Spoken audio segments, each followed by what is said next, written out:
감사합니다. 우리 앞뒤 자문도 한 번 더 인사 나눌까요? 잘 오셨습니다. 참 잘 오셨습니다. 네. 네, 한 주간 평안하셨습니까? 찬양 들으시면서 나는 좀 다른데 저렇게 큰 사랑은 난 기억도 없고 뭐 이런 그럴 수 있어요. 뭐 이미 돌아가신 분들도 계실 거고 몇 가지 정리를 좀 하자면 돌아가셨다고 해도 부모님의 사랑은 효는 끝이 없다 그런 말씀을 몇 번 드렸잖아요. 우리가 이 땅을 잘 살아내는 것 그게 영원한 효다 이렇게 저는 정리를 하고 있습니다. 동시에 또 우리에게 이런 동일한 어떻게 보면 우리들의 현실과 좀 다를 수 있죠. 사실 우리가 생각하는 가정이라고 하는 것에는 휴머니즘이 작용되는 게 사실입니다. 애틋하고 부모, 부부, 또 자녀 뭔가 끈끈한 사랑이 있기도 합니다만 성경이 보여주는 가정의 개념은 그런 개념도 있지만 보다 본질적인 개념이 있습니다. 갑자기 찬물을 끼얹는 것 같은 느낌인데 부모주일에 우리 모두 죄인이기 때문에 사실 가정은 치열한 자동적으로 행복할 수 없는 치열한 주님의 은혜가 덮여져야만 하는 공동체가 분명합니다. 예수 믿는 분들은 이걸 인지를 해야 됩니다. 가정이니까 무조건 행복하겠지. 절대 그럴 수 없습니다. 뭐 여담입니다. 여담이기도 하고 전해지는 이야기도 하지만 종교개혁자 루터는 원래 그 구카톨릭의 신부였습니다.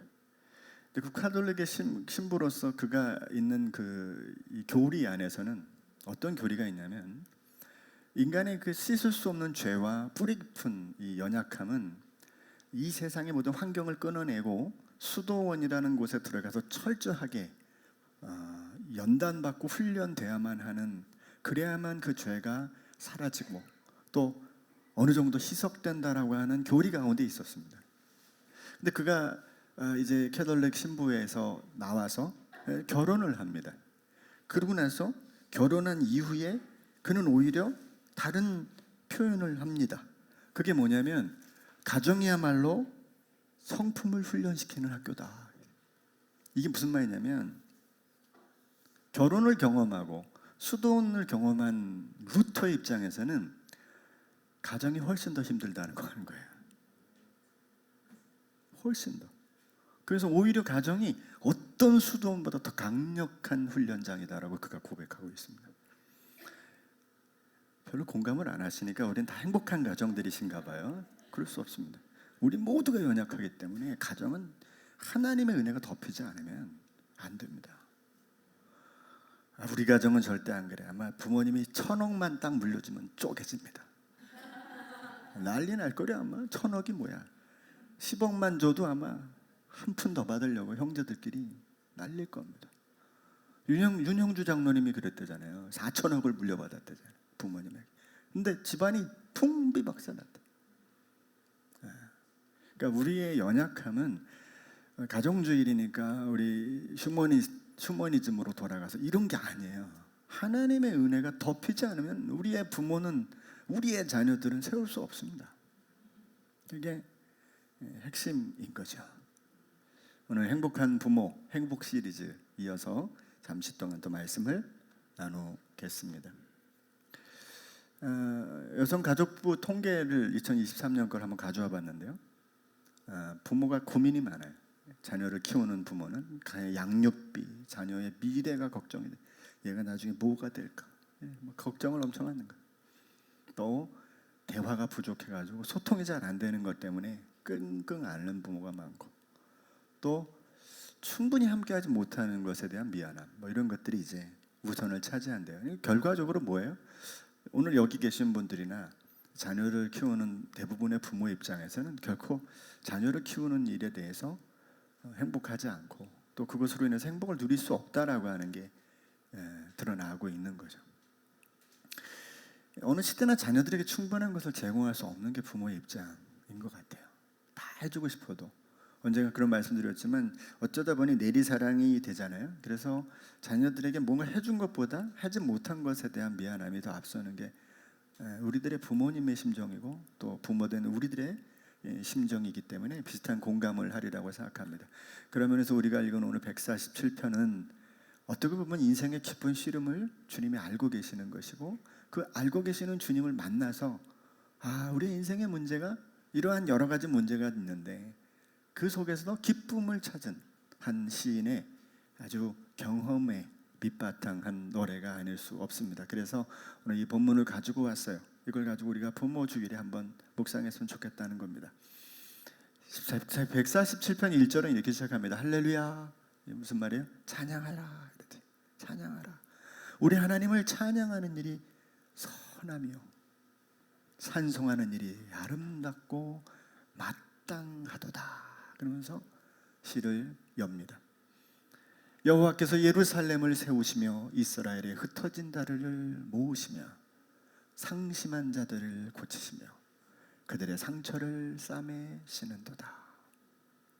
사랑하는 성도 여러분, 우리들이 부모된 입장이나 혹은 부모를 섬기는 입장이나 어떤 상황에서도 상심한 마음이 있거나 또 상처가 깊거나 그때 이 상심한 마음을 고치시고 상처를 싸매주시는 주님의 은혜를 더 붙드시기를 소망합니다. 이 은혜가 없이는 살 맛이 안 날 때가 많잖아요. 그러니까 여러분 이 은혜를 꼭 사모할 수 있었으면 좋겠습니다.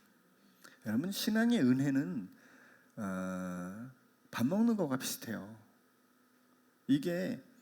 이걸로 은혜를 좀 경험하고 이 풍성함을 누린 사람들은 이게 없으면 못 살아요. 살기가 잘 어려워. 칼칼해요. 근데 하나님의 은혜가 그 무엇이라는 걸 경험한 사람들은 그래서 그거를 갈망하게 됩니다. 그 어떤 것보다 이걸 갈망하게 돼요. 왜? 그 은혜가 나를 살리기 때문에. 근데 그게 은혜가 없으면 이제 목소리의 톤이 올라가요. 눈썹의 각도가 달라져요. 얼굴의 빛이 달라지고 낯선 사람들에게 대한 호의와 섬김의 태도는 구경할 수가 없게 됩니다. 은혜가 필요하죠.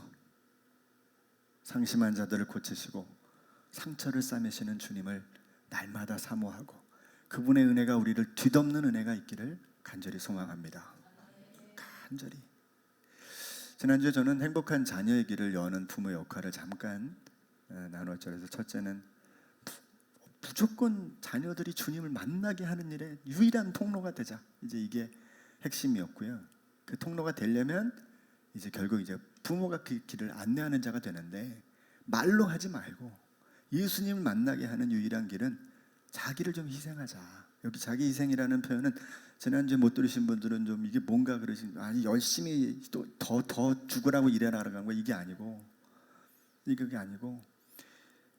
이걸 가지고 내가 뭔가를 한 것에 대한 기준을 가지지 말라는 거예요. 내가 너한테 얼만큼 했는데 네가 이정기경이야 이런 표현을 쓰면 안 돼요. 자녀들 그냥 주는 겁니다. 다 네가 살다 날다 난 다 해줄게. 이게 내가 할 일이야.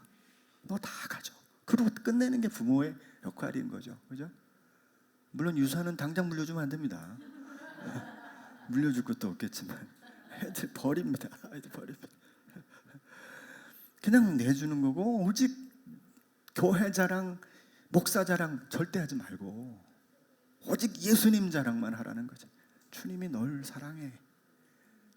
주님이 널 인도해 줄 거야. 계속 예수님만 얘기하는 예수. 무슨 얘기하지 말라고요? 우리 목사님 자랑하지 말라고. 애를 죽이는 겁니다. 교회 자랑하지 말라. 절대 하지 마세요. 그 교회가 심지어 좋은 교회, 우리 교회처럼 좋은 교회라고 할지라도 절대 자랑하지 마십시오. 사람은 공동체는 다 냄새나는 법이에요. 예수님이 우리를 살리는 겁니다. 그러니까 교회도 사람 보고 오면 안 돼요. 목사가 좋으니까 교회 왔다. 목사 때문에 떠납니다. 그렇습니다. 어느 사람 때문에 그 교회 왔다. 그 사람 때문에 떠나요. 이게 교회고 우리들입니다. 예수님 때문에 붙들려야 되고 예수님 때문에 살아야 되는 거죠. 그래서 오늘 본문은요, 우리가 부모로서의 길, 행복한 부모로서의 사는 삶에 대한 또 하나의 방법이라고 저는 생각합니다. 첫째는요, 하나님의 돌보심을 믿고 찬양하는 삶을 사는 부모가 되자는 거예요. 이게 되게 중요한 이야기입니다.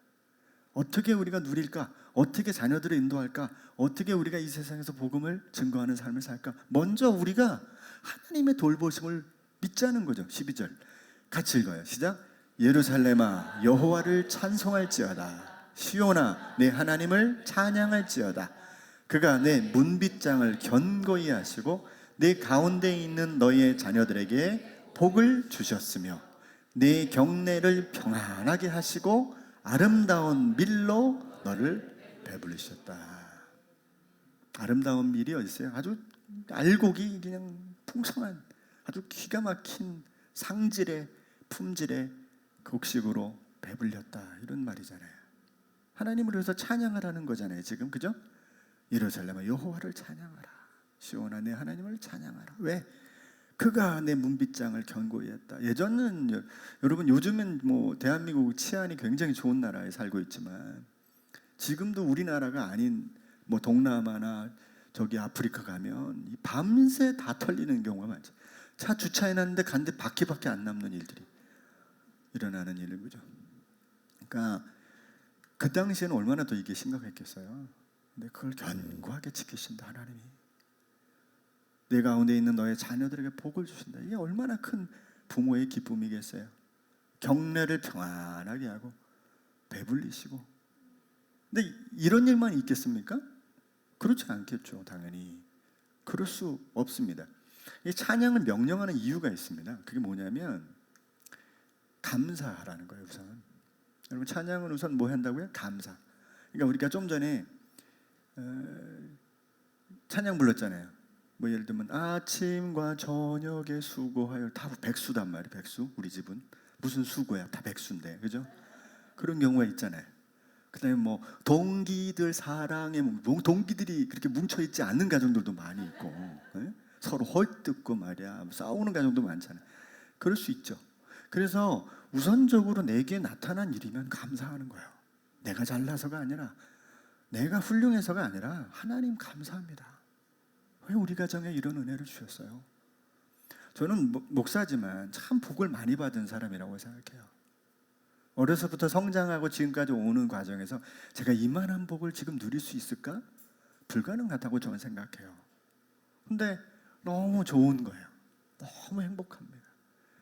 그 하나님이 내게 베푸신 은혜들이 나를 살려주셨기 때문에. 근데 내 가운데 안 나타난 게 있잖아요. 그런 건 어떻게 해요? 기도하는 거예요. 하나님, 우리 가정의 문빗장을 견고하게 붙잡아 주십시오.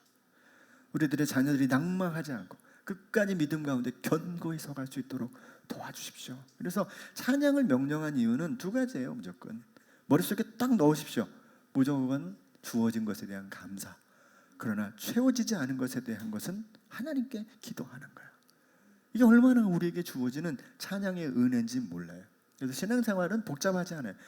신앙생활이라고 했을 때 신앙 본질이 아니라 생활로 넘어가면 딱 두 가지만 하시면 돼요. 하나는 하나님의 돌보심에 대한 감사로 사는 거고요.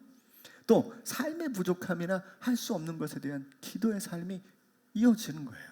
감사와 할 수 없는 것에 대한 기도와 또 감사와 할 수 없는 것에 대한 기도와. 예? 아멘 좀 해보세요. 제가 아멘을 하려고 그러네. 예? 자녀들은 부모의 모습을 통해서 하나님을 발견해요. 우리는요 리트머스 시험제예요. 우리가 너 보면, 아버지 어머니가 너 보면 아 저것 때문에 색깔이 빨간색으로 변하고 파란색으로 변하고, 이게 산성인지 뭐 우리 어렸을 때 이제 초등학교 때 염기성인지 뭐 이런 거 누워보면 나오잖아요. 우리가 그런 역할을 하는 거예요. 하나님이 있나 없나 애들이 이렇게 가만히 잠깐 보거든요. 근데 부모의 모습 보면 있는 것 같기도 하고 없는 것 같기도 하고, 어느 날은 있다가 어느 날은 없다가. 어렸을 때 그러지 않았어요 여러분? 저는 그랬어요. 어렸을 때 있는 것 같기도 하고 없는 것 같기도 하고. 있는데 왜 부부싸움을 할까? 어렸을 때 부모의 불안과 걱정은요 여러분, 자녀의 자신감이 완전히 무너져요. 독립성이 저하되고 불안감이 증대돼가지고 아이가 이 어떤 그 감정 조절을 못해요. 그래서 막 그 사회생활이 잘 안 되고 적응하지 못하는 일들이 일어나게 되는 원인이 이 부모의 불안함에서부터 시작된다고 심리학자들이 말하잖아요. 하나님의 돌보심에 감사하고 불안한 것은 맡기고 기도하면서 찬양하면 여러분 놀라운 일들이 일어납니다. 하나님의 돌보심이 우리들의 삶에 실제화되는 일들을 경험하게 돼요. 저는 한 주간마다 두 주간마다 이렇게 혹은 한 달마다 이렇게 찬양이 바뀌어요. 좋아하는 찬양이 딱 바뀌면 이제 거기 꽂혀가지고 일주일 내내 그것만 부르고 다녀요. 지난주는 또 어떤 찬양에 꽂혔냐면 주가 일하시네라는 찬양. 주가 일하시네, 주가 일하시네, 주께 아끼지 않는 자에게 주가 일하시네, 주가 일하시네, 신뢰하며 걷는 자에게. 야, 이거 막 너무 좋은 거예요. 그리고 갑자기 복잡했던 문제들이 싹 정리가 되고 주님이 막 하시는 게 막 믿어지고 막 느껴지고 그러는 겁니다. 저는 차를 잘 안 타고 다니지만 주로 대중교통을 이용하지만 제가 차를 딱 타는 순간부터는 거기가 저의 찬양 장소입니다. 목이 쉬라고 찬양하고 다닙니다. 목이 쉬라고. 저는요 노래 실력이 점점점 좋아지는 것 같아요. 여러분들 못 느끼십니까? 진짜예요. 저 자신은 그래요. 점점점 좋아져. 왜냐하면 노래를 쉰 적이 없어요. 쉰 적이 없어요. 제 타에 혼자 타면 그때부터 차 안은 온통 노래 투성. 주가 얼마나 기가 막힙니까? 적은 떡과 물고기 내 모든 것들 모두 고백해 여호와 이 이게 막 그냥 가사가 외워지니까 막 그게 내 거예요. 내 거. 주가 일하시네. 네, 집에 여러분들이 난 노래 잘 못하는데 그럼 여러분 극동 방송을 틀어놓으세요. 찬양 방송을 틀어놓으세요. 그러면 그냥 이 찬양도 듣기 싫은데 그럼 음악으로 찬양을 틀어놓으세요. 그 사람이 지나가다가 오가다가 가족들이 오가다가 듣는다니까. 오가다가 근심 걱정 무거운 짐 없는 인간 누군가 이렇게 하면서 없는 사람 누구냐 그러면 지나가면서 그렇지 다 고생하는구나. 다. 찬양은 이렇게 들리면 그러니까 여러분들에서 입에서 찬양이 떠나가지 않게 하십시오. 그게 그리스도인입니다. 네. 나 이렇게 안 되는데 어떻게 하라고요? 기도하라고. 하나님 이루어 주세요. 둘째는요. 그럼 감사와 기도만 하면 되겠네? 아니요. 감사와 기도의 힘은 우리의 노력이 아니에요. 주님의 능력을 바라봄으로 온다는 걸 알아야 된다는 거예요. 감사와 기도했는데 안 되지 이런 게 아니라 이게 이 과정을 통해서 결국 주가 하시는 것을 바라보게 하시는구나. 여기가 우리가 도착점인 거예요. 147편 15절 읽습니다. 시작. 그의 명령을 땅에 보내시니 그의 말씀이 속히 달리는도다. 눈을 양털같이 내리시며 서리를 재같이 흩으시며 우박을 떡부스러기같이 뿌리시나니 누가 능히 그의 추위를 감당하리요. 그의 말씀을 보내사 그것들을 녹이시고 바람을 불게 하신즉 물이 흐르는도다. 여러분 보세요.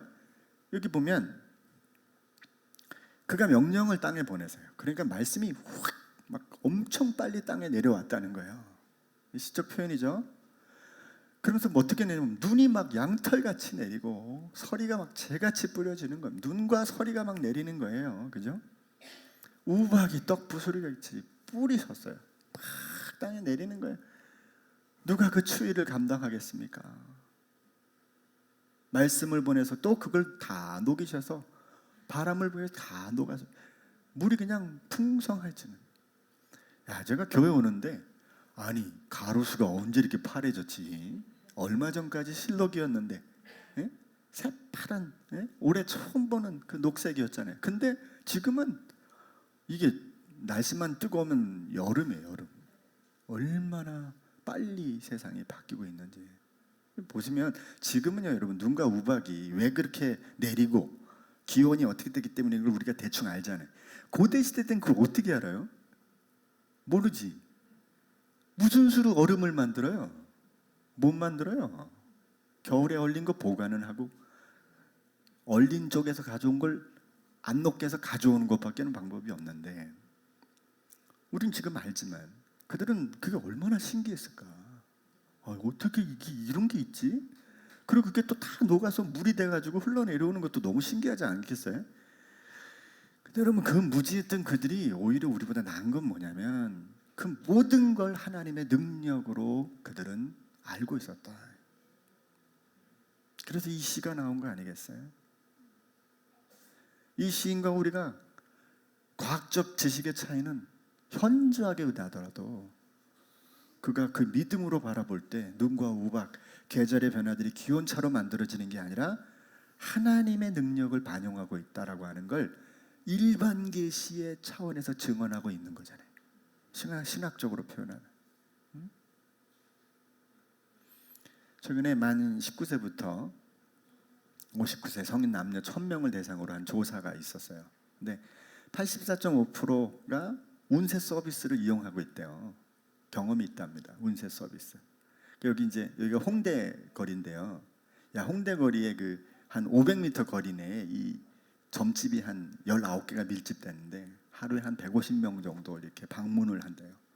여러분, 이게 재미를 넘어서 일상화되고 있는 건데, 최근에는 주로 이제 재물운 그리고 그 출세 말고 이 직장 들어가는 그런 운을 묻는 경우가 대부분이랍니다. 얼마나 어려우면 그렇겠습니까? 그죠? 왜 그럴까? 우리가 잘 알잖아요.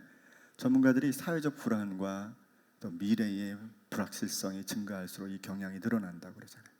근데 여러분, 그 사람만 불안한 게 아니에요. 사실은 불안한 건 성도도 마찬가지지만 우리도 불안해요. 그러나 우리에겐 뭐가 있냐? 눈과 우박을 내리시는 신기함. 지금 이 시대에 하나님께서 그 어떤 일도 이루실 수 있음을 바라보는 그 믿음이 우리에게 있어야 된다는 거죠. 그럴 때 우리의 불안함은 믿음을 통하여 그 불안함이 믿음 안에 덮여지고 하나님의 능력으로 덮여지는 은혜를 경험하게 된다는 거예요. 맨정신으로 지금 어떻게 살라고요, 여러분? 지식인들은 지식인들대로 죽어납니다. 고통이. 아이들은 아이들대로 죽어납니다.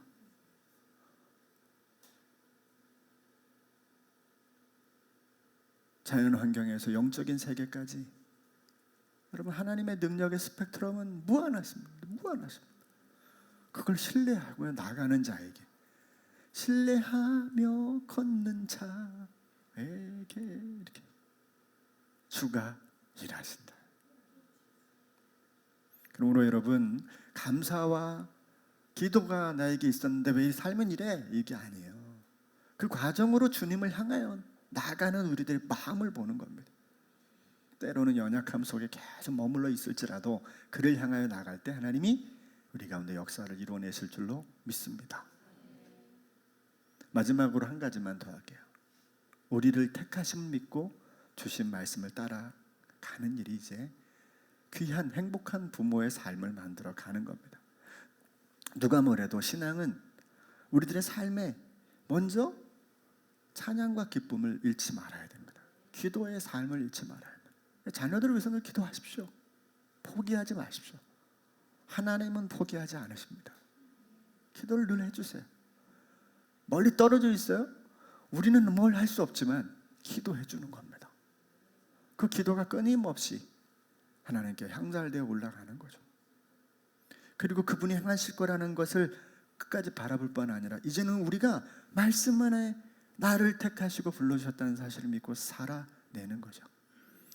자, 이 말씀을 우리가 잘못 해석하면 우린 믿음에 뭔가 특권을 가진 사람이야 이렇게 생각할 수 있는데, 특권 계급을 만들려고 이 말씀을 주신 게 아니고 우리 자신들에 대한 하나님의 독점권을 인정하는 게 중요해요. 하나님이 나의 주인이시고 나를 택하셨다는 사실을 믿는 이 신앙이 되게 중요한 겁니다. 출애굽기 19장 5절에 보면 세계가 다 내게 속했다. 그럼에도 불구하고 하나님은 이스라엘에 대한 소유권을 강조하셨어요. 왜 그러실까? 왜 하나님께서 자신의 백성을 특별한 존재라고 이렇게 일컬으시고 그들을 인정하고 그들을 보호하실까? 아니 어떤 나라 민족 온 세계가 당신 건데 왜 누구는 이렇게 하나님 왜 이렇게 편애하시는가? 그렇게 생각할 수 있습니다. 그러나 하나님은 온 세상을 다 택하셨죠. 다만 우리를 통해서 그 온 세상 안에 주시는 사명 때문에 그래요.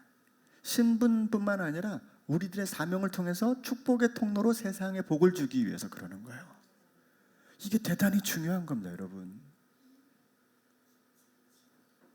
우리는 세상 가운데 불러주셨다라고 하는 것에 복을 누리고 남들보다 더 높아지려고 이 은혜를 가지고 있는 게 아니라 이 가진 은혜를 가지고 하나님의 은혜를 세상에 보이고 나누기 위해서 우리에게 그 일들을 행하신다는 거잖아요.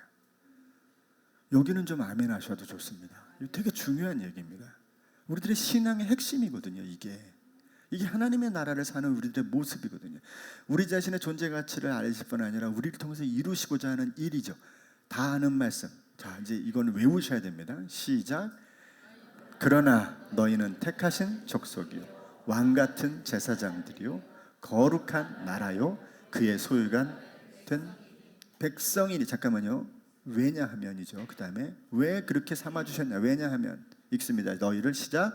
너희를 어두운 데서 불러내어 그의 기이한 빛에 들어가게 하시니에 아름다운 덕을 선포하게 하려 하십니다. 이 뒤에 이는이서부터 되게 복잡한 문장 같지만 간단하게 말하면 너희를 살려주신 그 놀라운 덕을 선전하게 하려고 너희를 불렀다는 거잖아요. 이게 머릿속에 있어야 돼요. 여러분, 저도 이 말씀을 외우고 있습니다. 여러분들 알고 있잖아요. 근데 여러분 안다고 다 하는 게 아니잖아요. 툭툭 튀어나와야 돼요. 툭툭. 현장에서 이게 툭툭 튀어나와야 됩니다. 그래야만 우리가 갈 수 있는 삶의 자리가 되는 거죠. 여러분, 아이들은요, 이 부모에게 받는 상처가 숱한 공격 속에서 일어나는 게 아니에요. 딱 한 번, 딱 두 번, 여기서 아이들은 무너질 수 있어요. 많은 상처가 아니라 어떤 한 번의 눈빛, 한 번의 말이 아이들의 치명상을 입힐 때가 많아요. 그러니까 우리가 어떤 상황에서도 복음이 나를 지배하게 만드는 일은 나를 살릴 뿐만 아니라 나의 가정을 살리고 세상을 살리는 일인 거예요. 그 한 번이. 하나님께서는 우리뿐 아니라 우리의 자녀들도 택하셨습니다. 자녀들에게 믿음의 전통이 이어져 이 복이 흘러가도록 우리가 먼저 복음으로 행복한 삶을 충분히 누렸으면 좋겠습니다. 부모의 행복이 자녀의 행복과 연결되어 있기에 이 은혜의 복을 자녀들에게 전달하는 행복한 부모로 살아가는 우리가 되었으면 좋겠어요. 기도하겠습니다. 하나님 고맙습니다. 우리에게 주신 은혜를 따라 오늘도 행복한 부모의 삶이 무엇인지를 돌아보았습니다. 우린 늘 연약해서 죄와 죄성이 가득한 우리들의 삶의 현장이 우리의 가정임을 잃어버릴 때가 있습니다. 그럼에도 불구하고 주님, 우리의 가정은 너무 주님의 은혜가 필요합니다. 주여, 우리의 가정을 주의 은혜로 덮어 주시옵소서. 우리의 부모님을 주님의 은혜로 덮어 주시고 우리들의 자녀들을 주님의 은혜로 덮어 주시옵소서. 우리의 모든 가정이 주님의 은혜 가운데 흘러갈 수 있도록 감사와 찬양의 고백이 또 주님으로만 할 수 있음이 나에게 주신 귀한 이 땅에 주어진 축복의 사명이 결코 사라지지 않도록 우리를 인도하시고 이끌어 주시옵소서. 예수님의 이름으로 기도합니다. 아멘.